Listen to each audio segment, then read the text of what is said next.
पिछली वीडियो में हमने देखा कि सर्विस वोटर कौन होते हैं और इस बार की वीडियो में हम बात करेंगे कि सर्विस वोटर मतदान कैसे कर सकते हैं। तो दोस्तों, सर्विस वोटर दो तरह से मतदान कर सकते हैं, एक तो पोस्टल बैलेट के माध्यम से और दूसरा प्रॉक्सी के माध्यम से।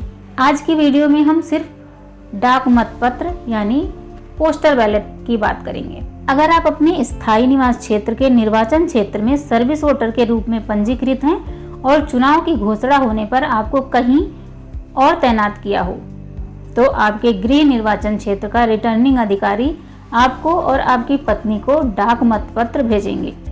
अब चलिए जान लेते हैं कि आपका रिटर्निंग अधिकारी आपको कौन कौन से पेपर भेजेंगे। एक डाक मतपत्र, आपके मतदाता सूची नंबर और रिटर्निंग अधिकारी द्वारा फॉर्म के पीछे लिखे गए प्रारंभिक पीवी के साथ। फॉर्म 13A यानी एक घोषणा पत्र जिसमें कहा गया है कि आपने अपना वोट डाल दिया है।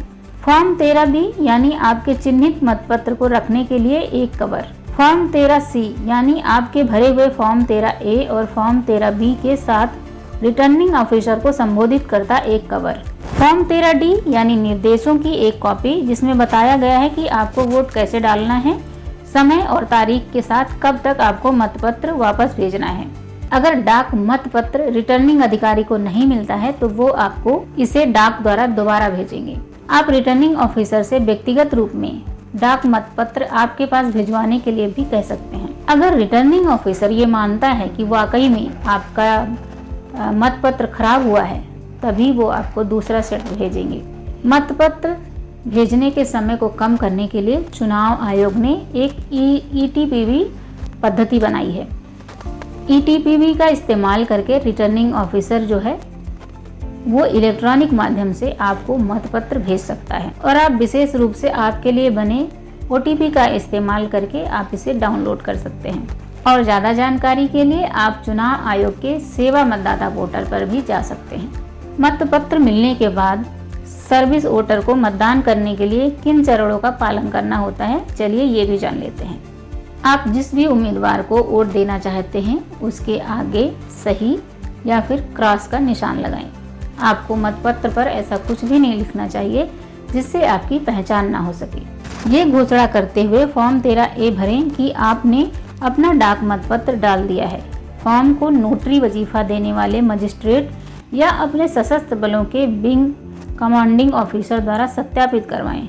अगर आप विदेश में काम कर रहे एक सरकारी अधिकारी हैं तो आपको इसे उस तैनात देश में भारत के राजनयिक या वाणिज्य दूतावास प्रतिनिधि द्वारा सत्यापित करवाना होगा जहां आप तैनात हैं। फॉर्म 13B कवर पर आप अपने मतपत्र की क्रम संख्या नोट कर लें।